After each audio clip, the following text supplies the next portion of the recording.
Գաղութեց Արաքսյան։ Մեր Հայր, մեր Աստված, անչափ շնորհակալ ենք եւս մեկ անգամ առիթ տալու հավաքվելու խոսքիդ շուրջ եւ սովորելու եւ ավելի քիչ ճանաչելու, քո ներկայությունը վայելելու։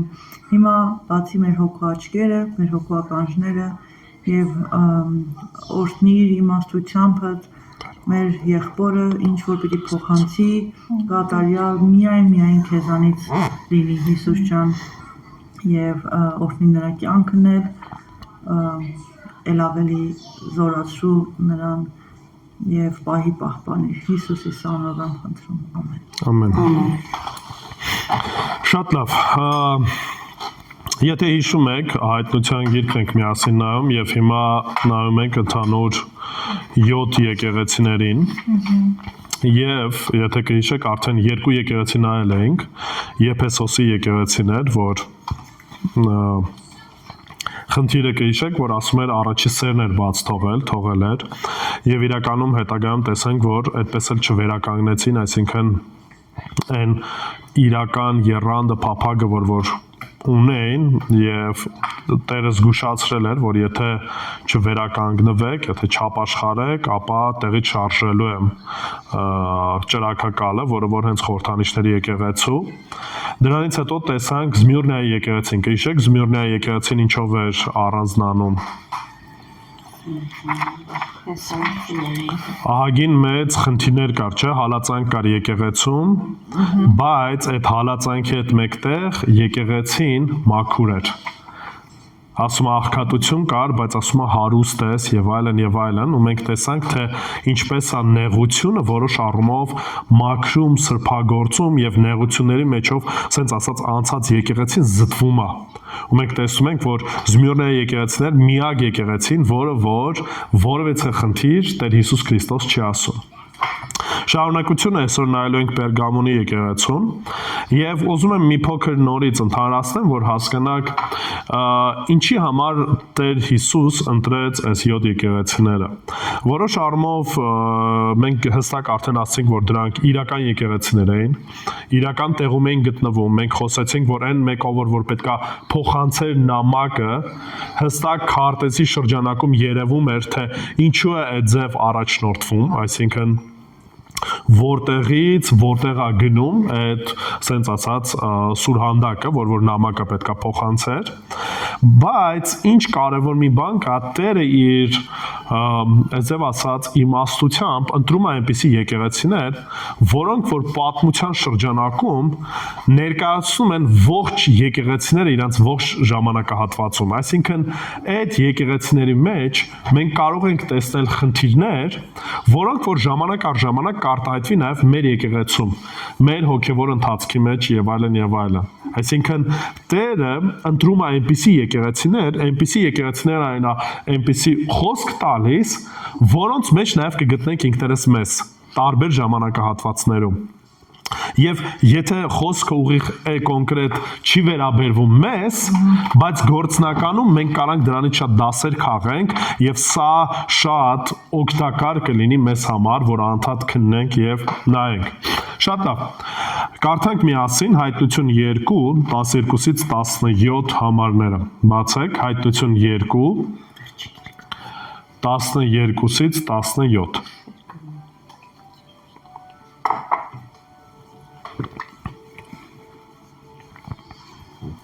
Հայտնություն 2, 12-ից 17 Պերգամոնի եկեղեցու հրեշտակին գրիր, այսպես է ասում նա, որ սրած երկսայրի սուր ունի, գիտեմ, որ բնակվում ես այնտեղ, որտեղ սատանայի աթոռն է, սակայն պահում ես իմ անունը և չուրացար իմ հավատը այն օրերին,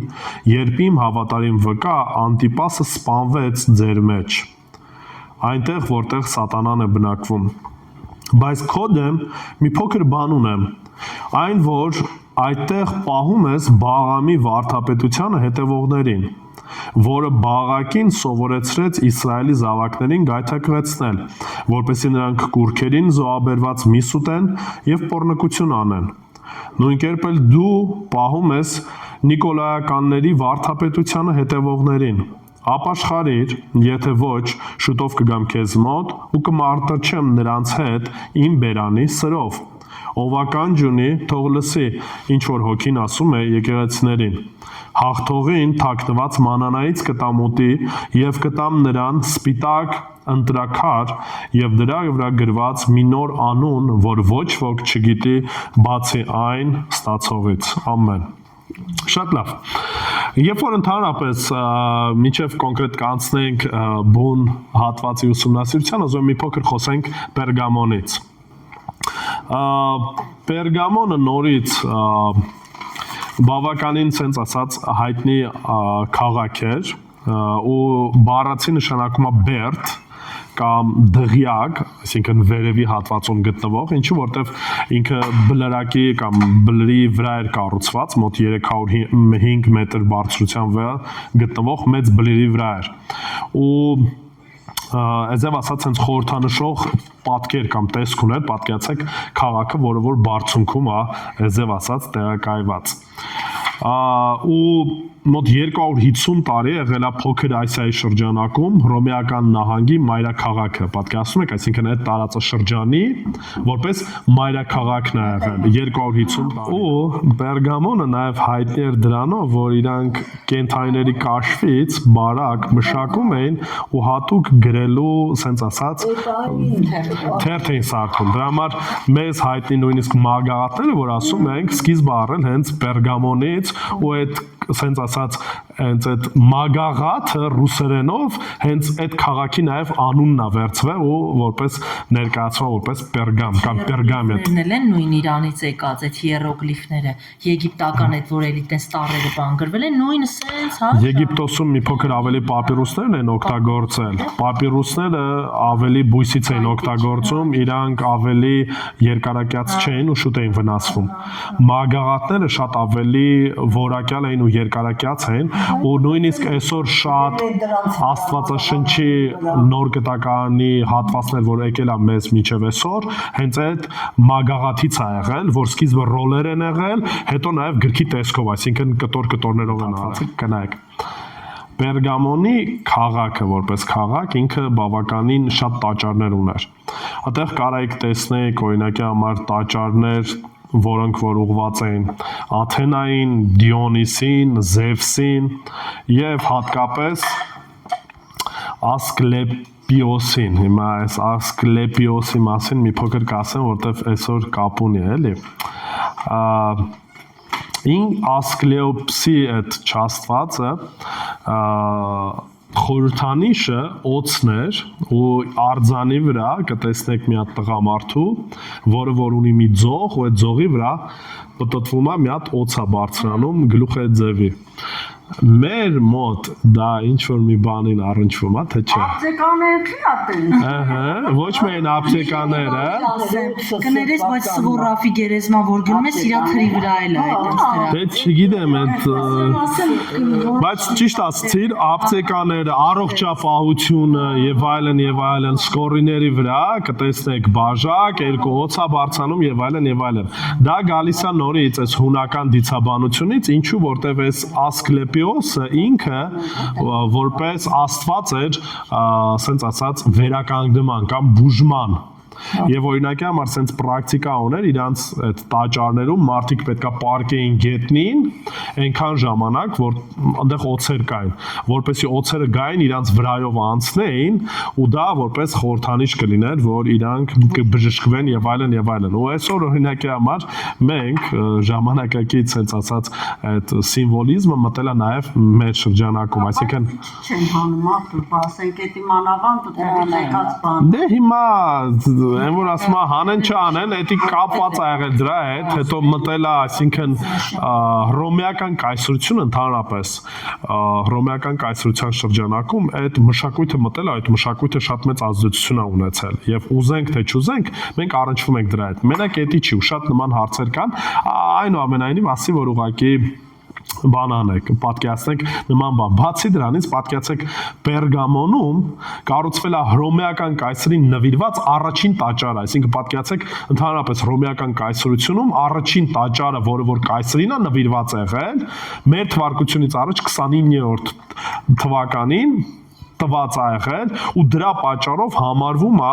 կայսրապաշտության մայրաքաղաք, այսինքն առաջինն է սկսվել ու դրանից հետո արդեն մնացած քաղաքներում էլ սկսվեց տաճարներ կառուցվել ու կայսրերը սկսեցին ներկայանալ որպես, այսպես ասած, աստվածներ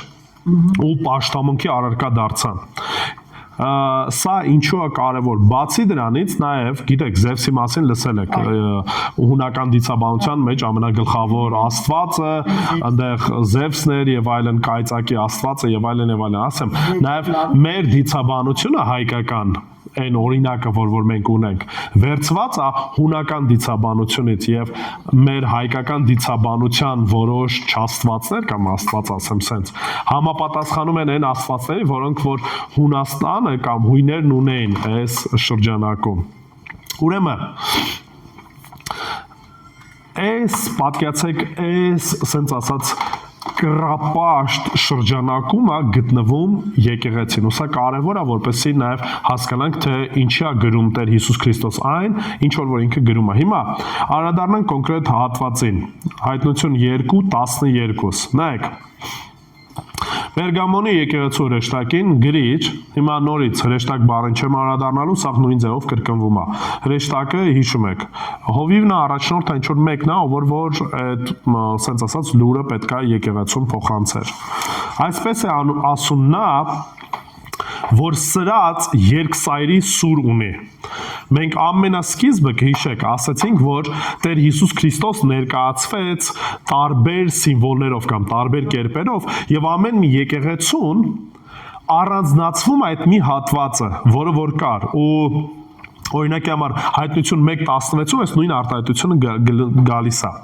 Երկսայրի սուրը ընդհանրապես կարող ենք ասել խորհրդանշում է հիմնականում սենց ասած երկու բան։ Մեկ խոսքն է ճիշտ է, ընդհանրապես Աստծո խոսքն ասում է, որ երկսայրի սուրի պես է, բայց երբ որ նայում ենք կոնկրետ հայտնության գրքի շրջանակում, կոնկրետ երկսայրի սուրը նաև շարունակության մեջ, այս դեպքում խորհրդանշում է ոչ թե խոսքը, այլ խորհրդանշում է դատաստանը, այսինքն դատավորը, ով որ ունի այդ իշխանությունը, սուրը ունի դատելու։ Եվ ստեղ, երբ որ Տեր Հիսուս Քրիստոս նման ձևով է ներկայացնում, զգուշացնում է, որ ինքը ունի այդ իրավունքը դատաստան տեսնելու, կտեսնենք ինչի համար է Հիսուս Քրիստոս նման ձևով խոսում։ Ուրեմն 13 համարը։ Գիտեմ, որ բնակվում ես այնտեղ, որտեղ սատանայի աթոռն է։ Հիմա սատանայի աթոռ արդեն ասացինք, ինչը կարար խորհրդանշել սատանայի աթոռը։ Տաճարը Այն տաճարները, ինչ որ ասեցինք, այսինքն այդ կռապաշտության կարծես կենտրոն, որտեղ որ արդեն ասեցինք կար սենց ասած կենտրոնական իրենց չաստվածի Զևսի տաճարներ գտնվում, կար նաև կայսրին պաշտամունքի տաճար եւ շատ այլ տաճարներ, այսինքն ինքը ու սրա հետ մեկտեղ նաև Կորինթացիս նամակի մեջ գիտենք, որ ամեն կռապաշտության յետև դիվական աշխարհն է կանգնած։ Ամեն սուտ ուսմունք, ամեն կռապաշտության հիմքը գալիս է սատանայից ու դևերից։ Դրա համար հայտնության գրքում երբ որ ասում է գիտեմ, որ բնակվում ես այնտեղ, որտեղ որ սատանայի աթոռն է, բառից բուն իմաստով նկատի ունի այն, որ դու գտնվում ես մի վայրում, մի տեղ, որտեղ որ կռապաշտության կենտրոն է, որտեղ որ կռապաշտությունը գտնվում է բավականին բարձր մակարդակի վրա եւ ձև ասած քաջալերվում է ու պատկերացեք այդ շրջանակում որպես քրիստոնյա առանձնանալը քրիստոնյա լինելը հեշտ բան չի դժվարություն կա հալածան կա խնդիր կա դա համար շարունակում է ինչ ասում բայց դու ինչ ես անում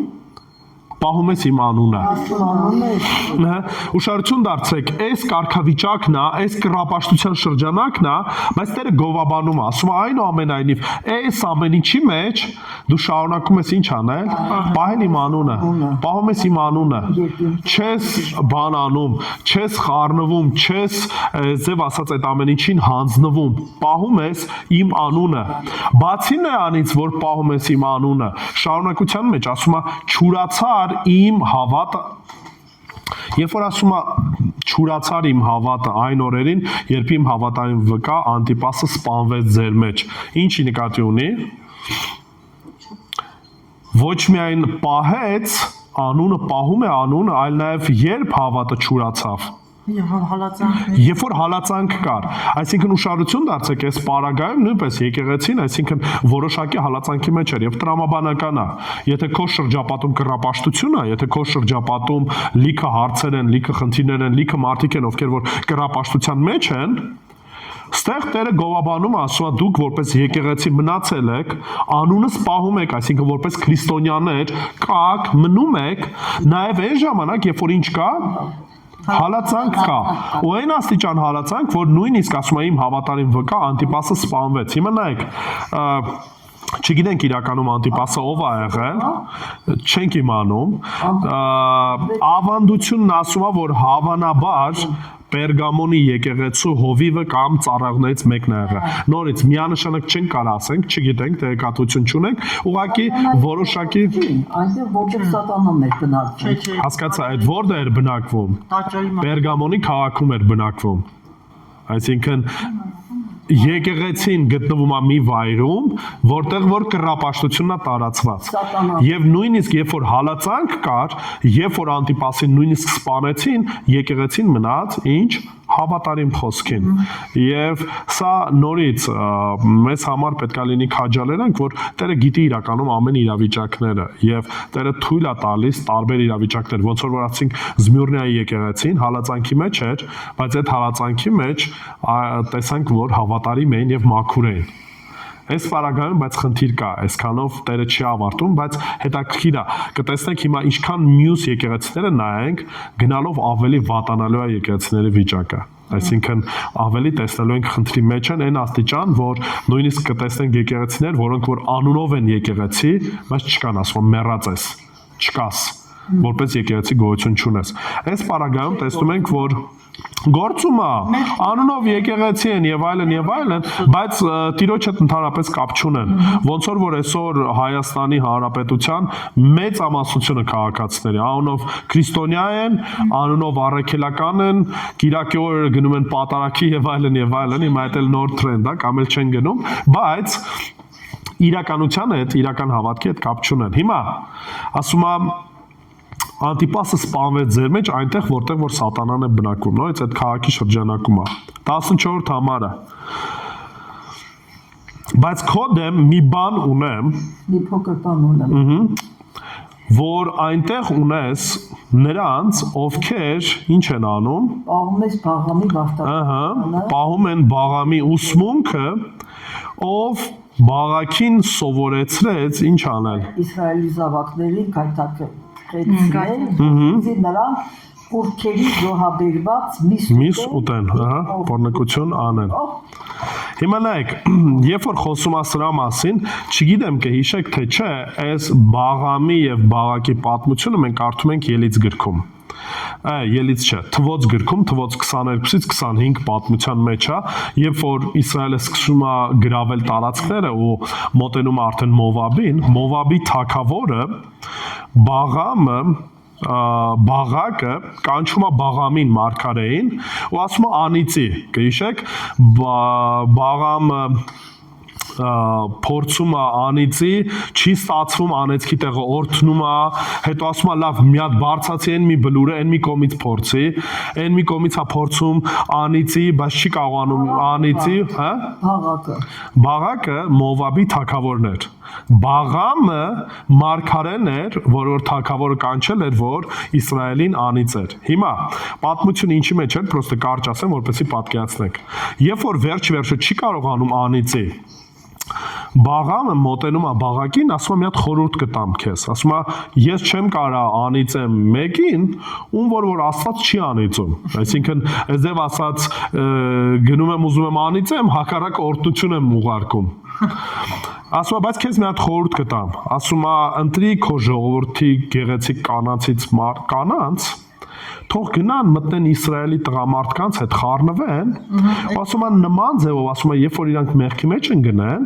արդեն Տերը իրանք չի պաշտպանի ու դու կկարողանաս իրանք հաղթես։ Ու իրականում մենք տեսնում ենք, որ խորհուրդը լսում է,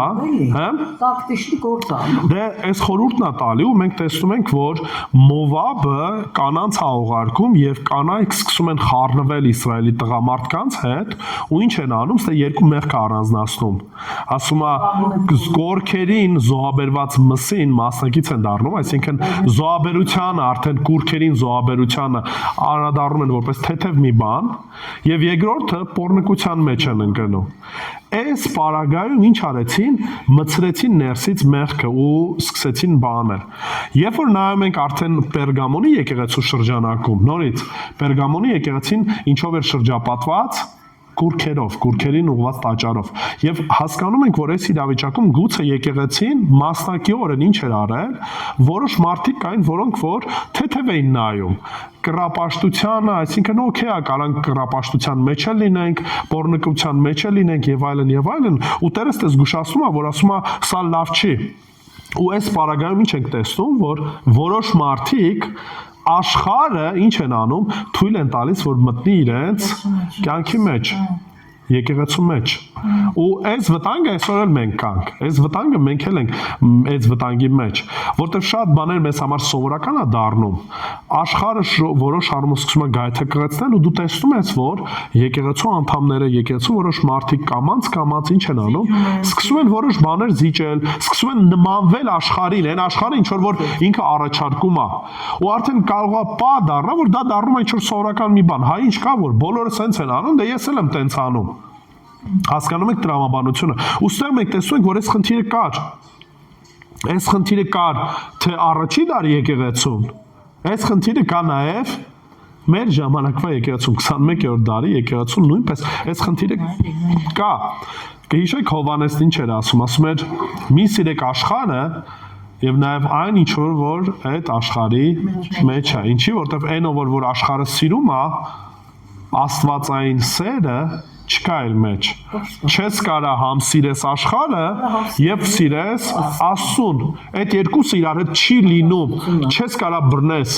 չես կարա ասես նմանվեմ աշխարհին, աշխարհիկ դառնամ ու ինչ անեմ, ասեմ ես քրիստոնյա եմ, ես հավատում եմ ու վсё, ես պաշտոնն ունեմ, օրինակի համար, չգիտեմ, հովիվ եմ, եպիսկոպոս եմ, քահանա եմ, էական չի։ Աշխարհին նման եմ, նման չեմ, էական չի, կարևորը իմ դիրքն է։ Կնքված եմ եկեղեցիները թողենք, ամեն մեկս հիմա մեր վրա նայեք։ Այսինքն պատկերացեք, մենք անունով ասենք քրիստոնյա ենք, բայց մեկը կողքից մեզ նայի ու տեսնի, որ մեր կյանքը աշխարհիկից չի տարբերվում։ Մեր խոսույթը, մեր տրամաբանությունը, մեր մտածելակերպը, մեր աշխարհայացը, մեր գումար վատնելու ուղղությունները եւ այլն, այսինքն հասկանում եք, այսինքն մեր մտածելակերպը, եթե աշխարհից չի տարբերվում, դա չստացվեց, որ հա լավ, Կիրակի օրը ասենք, հա, պաշտամունքին մասնակցում ենք 1-2 կամ սերտողության մասնակցում ենք, եթե իմ կյանքս աշխարհի մեջ է, չի ստացվում, որ ես իրապես Տիրոջինն եմ։ Ու միշտ ինքներս մեզ պետք է քննենք, տեսնենք իրապես ոնց են քայլում, ոնց են մեզ մարդիկ ճանաչում։ Այսինքն մեկ որ հարևանից ինձ հարցնեն, ասեն, օրինակ հարևան Արտուրը, քո հարևան էս մեկը, ինչպիսին նա։ Չեմ ասում, որ իրանք օբյեկտիվ են լինելու, բայց եթե անկեղծ լինենք մեզ հետ, արդյոք մենք օրինակի համար այդ վստահությունն ունենք, ոնց որ Պողոս Արաքյալն էր ասում, նմանվեք ինձ, ինչպես որ ես էլ նմանվում եմ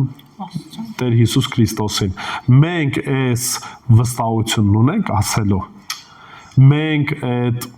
սենց ասած կյանքը ապրում ենք, որպեսզի այս ձևով մարդկանց ասենք օրինակի համար ուզում ես իմանաս ոնց ապրես, նայ ես ոնց եմ ապրում, տենց էլ դու վարվի։ Հիմա նորից չեմ ուզում ծայրահեղությունների մեջ ընկնել, բայց իրեն կուզենամ, որ այս ուղղությամբ մտածեք, որտեվ կարևոր է։ Այս խնդիրը կար։ Բացի այս խնդրից, որ աշխարհն էր մտած եկեղեցու մեջ, երկրորդ խնդիրը կար։ Երկրորդ գլուխ 15 համարը։ Նայեք ինչ ասում։ Այն նույնն է։ 15-ը Նույն կերպ էլ դու պահում ես Նիկոլայականների վարդապետության հետևողներին։ Դա մեր Նիկոլի հետ կապ չունի։ Հիմա նայեք։ Եթե կհիշեք, արդեն իսկ մենք Նիկոլայականների ուսմունքի մասին մի փոքր խոսել էինք։ Ուզում եմ ուղղակի հիշեցնեմ, ուզում եմ մի փոքր այս կոնտեքստի մեջ նայենք։ Նայեք, Նիկոլայականների ուսմունքը մի քիչ ոչ միայն մեղքը ընդունելն էր, այլ նաև նրանք փորձում էին ինչ-որ կերպով նաև, ասենց ասած, բացատրությունը տային։ Հիմնավորումը տային, թե որ սրա մեջ խնդիր չկա։ Օրինակի համար, եթե բաղամի կամ այս բաղակի հետ կապված հիմնավորում չկա, այսինքն, օքեյ, կռապաշտության մեջ են, աշխարհը ընդունել են, աշխարհի շրջանակում են վարվում։ Նիկոլայականների մոտ մի քիչ ուրիշ մոտեցումը կար։ Իրանք առաջ էին բերում դուալիզմի գաղափարը, հունական այդ հասկացողությունը կար ու ինչն է խնդիրը։ Իրանք չէին հասկանում, թե ինչ է նշանակում շնորհքով են փրկված։ Ասում են, դե եթե շնորհքով են փրկված, արդեն փրկված են, ուրեմն էական չի ինչ կյանքով եմ ապրում, այսինքն մեկը արդեն փրկված ենք, հանգիստ գնանք մեղ գործենք, որտեվ վсё, արդեն փրկվել ենք, այլ որևիցե հարց, որևիցե խնդիր չկա։ Պողոս առաքյալը բայց ինչ է ասում Հռոմեացիս նամակի մեջ։ Ասում է, եթե մեռանք մեղքի համար, ոնց կարանք նորից մեղքի մեջ լինել կամ մեղքի համար ապրել։ Չի լինում, չէ, իրար հետ չի բռնում։ Ինչ էին ասում այս նիկոլայականները։ Ասում էին, որ մարդը բաղկացած է հոգուց ու մարմնից։ Հոգին արդեն պատկանում է ում։ Աստծուն։ Բայց մարմինը մեղավոր է, ոչ մի բանի պիտանի չի, դրա համար էական չի ինքը ինչ կյանքով կապրի։ Ձեւ ասած մարմինը ինչ ուզում է թող անի։ Կարևորը ինչն է։ Հոգին է։ Սա իրաց տրամաբանությունն էր։ Ու այն աստիճան ծայրահեղության էին գնացել, որ հին, ասենց ասած, գրողներից Երենիոսը ասում է, որ այս մարդիկ այնքան էին տրվում վայելքներին, այսինքն այդ իրենց մարմնի ցանկությունների իրականացման, որ ասում է նման էին կենթանիների, ու ինքը այնտեղ օգտագործում ասում է էշի կամ այծի պես էին վարվում, այսինքն այդ աստիճան պղծության մեջ էին մտած, այդ աստիճան, ասենց ասած, մեղքի մեջ են ընկած, բայց տարբերությունը ո՞րն էր, եթե առաջինի դեպքում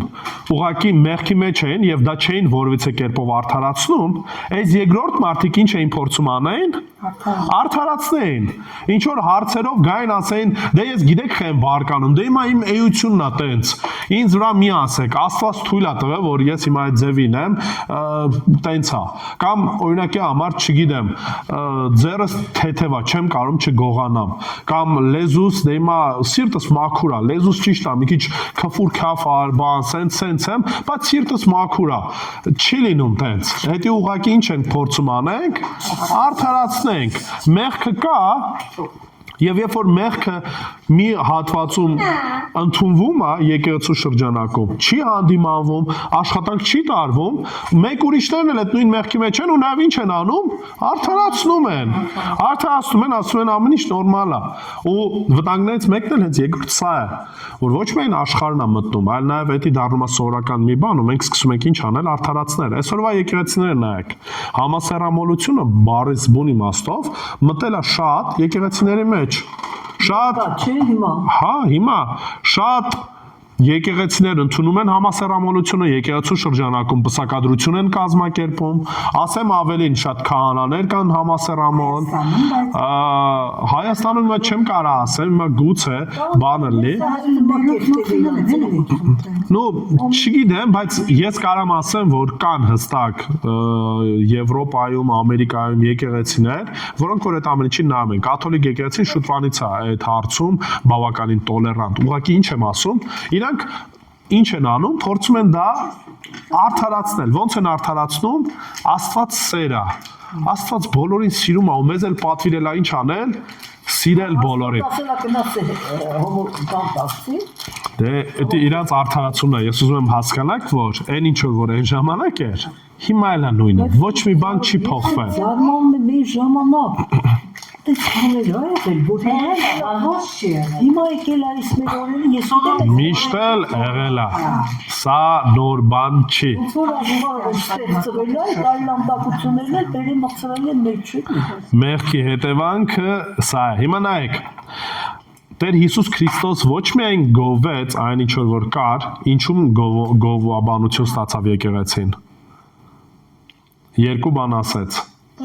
Ասեց պահում եք իմ անունը,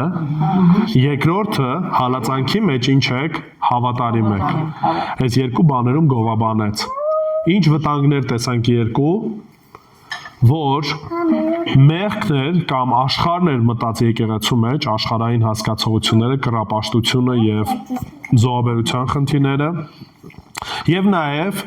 որոշ առումով արդեն նաեւ մեղքը արդարացնողները։ Հիմա այս չգիտեմ, էլի Նիկողայոսի հետ կապված ասում են, որ գործ կառաքելոցում հիշում եք, որ սարկավագներին ընտրեցին, սարկավագներից մեկը հենց Նիկողայոսն էր եւ նորից միանշանակ չի, չգիտենք հաստատ տենց է թե չէ, բայց որոշ նորից 3-րդ դար կամ 3-րդ կամ 4-րդ դարի մեջ են, ինչքան հիշում եմ, ասում են, որ այս Նիկողայոսը հենց այդ սարկավագներից մեկն էր, ով որ ընթացքում շեղվեց ու այս նոր ուսմունքը մցրեց ու շատերին շեղեց, բայց էական չի։ Խնդիրը նրանում է, որ այսօր այդ հասկացողությունը կա ու շատ-շատի մարդիկ, երբ որ մեղք են գործում, փորձում են ոչ թե ինչ անել, ապաշխարել, խոստովանել, այլ սկսում են արդարացնել։ Եվ սրա մեջ է վտանգը։ Եվ հիմա Տեր Հիսուս Քրիստոս ինչ է անում, հարցի լուծումն է տալիս 16-րդ համարը։ Ասում է ինչ արա, ապաշխարիր։ Եթե ոչ, շուտով կգամ քեզ մոտ ու կմարտնչեմ նրանց հետ իմ բերանի սրով։ Երբ որ խոսում է ապաշխարության մասին, պետք է հասկանաք, որ ապաշխարությունը ուղղված է ողջ եկեղեցուն։ Ու ոչ միայն մեղավորներին, այլ ընդհանրապես ողջ եկեղեցուն։ Ինչի, որպեսզի եկեղեցին մարտնչի ու անցած ինչ անի, կռիվ տանի այդ հեթանոսական գաղափարներին, որ եկեղեցու ներսում այդ մոլորությունը կար։ Ինչու, որտեղ այստեղ խնդիրը մենակ այդ մեղավորները չէին։ Այլ խնդիրը նաև մնացածն էին, ովքեր որ ինչ էին անում, ընդունում էին այս մարդկանց, ընդունում էին այդ մարդկանց կյանքը, վարքը, կհիշեք Կորինթոսի եկեղեցին նույն կարգավիճակում էր գտնվում։ Պողոս առաքյալն ասում է, ձեր մեջ մարդիկ կան, ովքեր որ նույնիսկ աշխարհիկները սենց վարք չունեն, ոնց որ իրանք ունեն։ Դուք ձեր մեջ այդևի մարդիկ կա, ասում է գոնե այդ մարդկանց հանդիմանեք, գոնե այդ մարդկանց լուրջ խիստ հետները խոսակ, ինչ եք անում, նույնիսկ ուրախանում եք, պարծենում եք այդ մեղքով։ Այսինքն խնդիրը այդ ապաշխարեք արտահայտությունը ոչ միայն վերաբերվում է նրանց, ովքեր որ այդ կռապաշտության մեջ էին կամ մեղքի մեջ են, այլ նաև վերաբերվում էր ում ողջ եկեղեցուն, որտեղ ողջ եկեղեցին այդ ամեն ինչը ինչ էր անում, ընդունում էր, այդ ամեն ինչի շրջանակում ճիշտ չէր վարվում։ Դրա համար մենք մեր պատասխանատվության բաժինն ունենք, իրանք նաև իրենց պատասխանատվության բաժինն ունեն։ Եվ անընդհատ մենք, երբ որ մեղք ենք գործում, ոչ թե մեղքից պետքա փախնենք, ի նկատի ունեմ ոչ թե պետքա ասենք չկա տենց բան, մենք մեղք չենք գործել եւ այլն, չպետք է արդարանանք, այլ իրապես պետքա գանք, խոստովանենք Տիրոջ առաջ, ընդունենք, որ սխալ վարք ենք ունեցել, սխալ ընթացք ենք ունեցել եւ Տերը կների մեզ։ Հիշեք մի բան, Մատթեոսի ավետարանում, երբ որ խոսում է եկեղեցական կարգապահության մասին, եկեղեցական կարգապահության մասին եկեղեցուց հեռացվում է ոչ թե այն մեկը, ով որ մեղք է գործել, այլ հեռացվում է այն մեկը, ով որ այդ մեղքը չի ընդունում, չի խոստովանում։ Այսինքն մենք բոլորս էլ մեղք գործում ենք, սուրբ մեկը չկա։ Խնդիրը նրա մեջ չի, որ մենք մեղք ենք գործում, թե չէ, նորից չեմ ասում հանգիստ գնանք մեղք գործենք, պիտի պայքարենք, բայց երբ որ մեղք գործենք, երբ որ ընկնենք, ոչ թե մերժենք, ոչ թե ասենք ես մեղավոր չեմ, այլ եթե մեղք եմ գործել, ինչ անեմ, խոստովանեմ, ապաշխարեմ, ընդունեմ։ Ու Տերը կների, Տերը գիտեմ, որ այդ մեղքերից համար մահացել է։ Հիմա նույն վիճակն է, նույն։ Քեզ նայի, ամեն մեկս մեզ նայենք։ Մի նայի կողք։ Այս նախ եւ առաջ ամեն մեկիս է վերաբերվում։ Ամեն մեկս Տիրոջ առաջ ապաշխարությամբ, դարձով գանք, լինենք, այսինքն երբ որ սխալ ենք անում, ուղղվենք, շտկվենք։ Դե համար ինչ է ասում շարունակությունը։ Ասում է, եթե չապաշխարեք, նորից ինչ տերմինն է օգտագործում, ասում է գալու եմ, ինչ Մաշկուչեն նրանց հետ ու բերանի սրով Իմ բերանի սրով։ Իմ բերանի սրով, նորից դատաստանի մասին խոսք գնում։ Եթե չապաշխարեցիք, դատաստանի առաջ եք կանգնելու։ Իշխանությունը Տեր Հիսուս Քրիստոսի ձեռքում է։ Ժամանակը կգա, կլինի։ Երկրորդ գլուխ 17 համարը վերջի հատվածը։ Ասում ով ականջունի թող լսի։ Ով ականջ ունի թող լսի, ընդհանրապես, երբ որ սա ասում է, այս բանն արտահայտությունը, որ ինչ արեք, ուշադրություն դարձեք այն ինչ որ ասել եմ, որտեվ կարևոր է։ Ինչ որ հոգին ասում է եկեղեցիներին, հաղթողին թաքցված մանանայից կտամ ուտի։ Մանանան կհիշեք ինչն էր։ որ աստվածաշնչը Ահա։ սնունդա Ահա, երբ որ ժողովուրդը դուրս եկավ, հաց չուներ, երկնքից Տերը տվեց։ մանանա թափիկ Կենթանի հացը ով է։ Ավելի կենկրոտ Հիսուս Քրիստոս։ Հովանո ավետարանում ինքը ասեց, որ ես եմ ինչ, այդ կենթանի հացը, ով որ ինձ ուտի, հավիտենական կյանք կունենա։ Այսինքն Քրիստոսի մեջ մենք իրապես այդ հավիտենական հացն ենք ունենալու։ Երբ որ ստեղ ասում է, ով որ ականջ ունի թող լսի, այդ ասում, որ այն ով որ հաղթելու է, ով է հաղթողը, ինչ եք կարծում։ Հիսուսը հենց։ Չէ։ Հիսուսին ընդունող Իրան ընդունող մարդը։ Բոլոր նրանք, ովքեր որ ընդունում են Հիսուսին, ովքեր որ հավատացյալ են, նրանք արդեն իսկ հաղթող են։ Ինչի որտեվ Տերն ասում է, մինչև վերջ հավատարիմ իրանք մնալու են։ Ասում է նրանք, ովքեր որ Քրիստոսինն են, ովքեր որ հաղթող են, նրանց Տերը տալու է այդ հացից, որ Քրիստոսն է, եւ տված մանանայից կտամ ուտի եւ կտամ նրանց սպիտակ ընտրակար եւ դրա վրա գրված մի նոր անուն։ որը ոչ ոք այն ստացողի Նայեք, հիմա մանանան նա գիտի նայեք, միջերկրական ընդհանրապես այդ շրջանակում երբ որ տեսնեք, հաղթողները սպորտսմեններին հատուկ սպիտակ քար էին տալիս, ու այդ սպիտակ քարը խորհրդանիշն էր նրան, որ այսպես ասած մեր ասենց ասած ժամանակակից լեզվով ասեմ, աբոնեմենտ էր ինքը դառնում։ Այսինքն այդ քարով, իսկական քար հա, իսկական սպիտակ հատուկ քար էին տալի հաղթողներին սպորտային խաղերի ժամանակ։ Ու այդ քարով իրանք հնարավորություն էին ունենում հատուկ միջոցառումներին մասնակցելու։ Այսինքն ոնց որ ստեղ մեկ մարդիկ կան, ովքեր որ հատուկ աբոնեմենտ կամ հատուկ ինչ որ քարտ ունես, ու այդ քարտով հնարավորություն ունես հատուկ միջոցառումների, հատուկ տեղերին ինչ անելու, մասնակցություն ունենալու։ Ու սա նորից մատնանշում է նրան, որ ասում է մենք բոլորը սպասում ենք, որ հարսը Փեսայի հետ ինչ անելու, մեծ խնջույքին է մասնակցելու։ Ու այսի հենց այդ է ասում, այսինքն նմանը դրան, որ այդ մի քար է տալու, հաղթողի այդ քարն է տալու, որի վրա մի անուն է գրված լինելու, որ ոչ մեկ չի իմանում, այսինքն դա առանձնահատուկ է տրված լինելու, ու այն ինչ որ գրված է լինելու, դու իմանալու ես դա ինչի համար է։ Ու դու իմանալու ես, թե այդ ստացել ես այդ քարը ինչի համար է դա քեզ լինելու։ թե ինչա կը Ահա։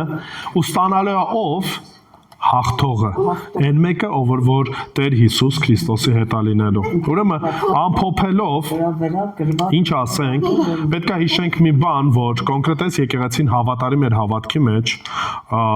որոշ առումով այդ նեղությունները կային, դժվարությունները կային, բայց հավատարիմ էր մնում, եւ մենք էլ որպես եկեղեցի պետք է հավատարիմ մնանք, չնայենք նեղություններին, չնայենք դժվարություններին, որտեղ այս ամեն ինչը իրական են մեր կյանքում։ Երկրորդը պետք է զգուշ լինենք, որպեսզի աշխարհը մեր կյանքում տեղ չունենա, ինչի որտեղ շատ հեշտ է աշխարհը մտնում մեր հասկացողության, մեր մտածելակերպի մեջ, ու այս վտանգը կա։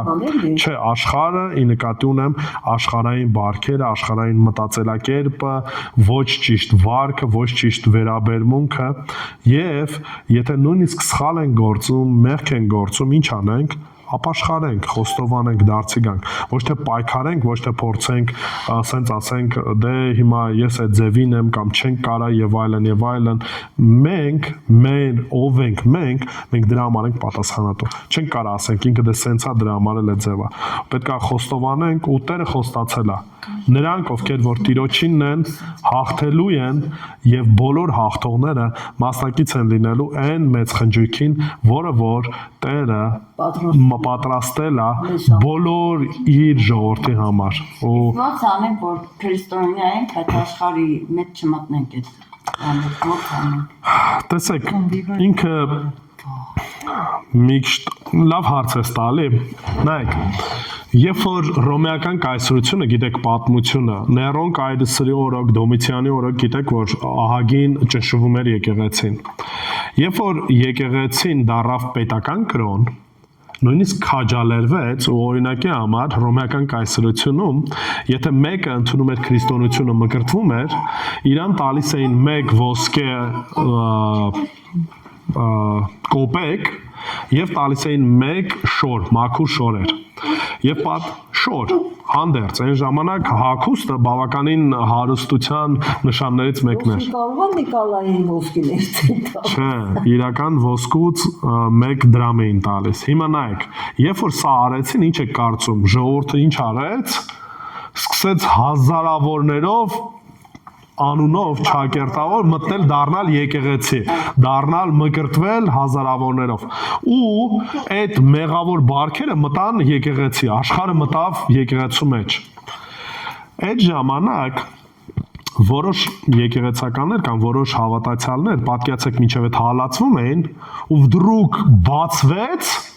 Իրանք տենում էին, որ հավատքի համար պատրաստ էին մահանալու, ու հիմա տենում է, որ աշխարհի մարդիկ հազարավորներով լցվում են եկեղեցի, ոչ Քրիստոսին ճանաչում են, ոչ էլ, ապրում են իրենց ուզածով, ու տեսան, որ մեղքը մտավ եկեղեցի։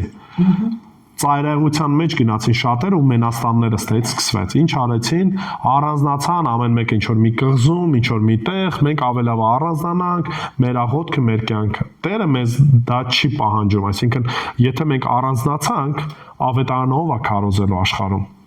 Ոչ մեկ։ Դրա համար մենք պետք է բալանսը պահենք, ոչ թե կտրվենք աշխարհից,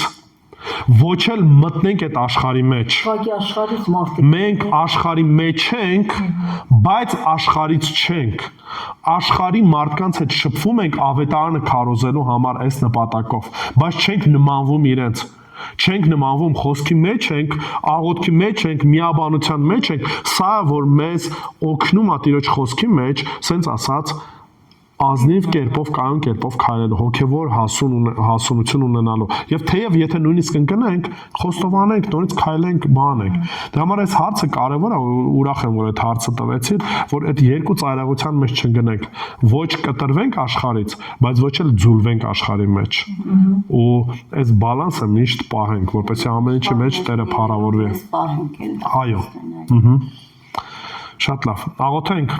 Մի հատ խնդրում եմ աղոթենք ու մի հատ Սամվել կա շատ լավ ազնավ կոմայի մեջ է մինինգի ուզում եմ աղոթենք ես չեմ ճանաչում բայց որ իր մասին մեր փեսան իր ղեկավարն է էլ ասեց հանկարծակի ընկավ կոմայի մեջ հիմա ռեանիմացիան շատ լավ հեսա կաղոթենք միասին աղոթենք Աստված ճանաչի լավ Տեր Աստված փառք ենք քեզ տալի այսօրվա համար։ Ու շնորհակալ ենք ով Տեր, որ ամեն իրավիճակում հնարավորություն ունենք քո առաջ գալու Տեր։ Ողորմիր մեզ, ներիր մեզ, որտեվ շատ դեպքերում Տեր Աստված աշխարհից կտրվելու փոխարեն մենք աշխարհը բերում ենք մեր կյանք։ Ներիր որ շատ դեպքերում վարվում ենք ոչ այնպես, ինչպես որ դու կցանկանաս։ Եվ այս եկեղեցին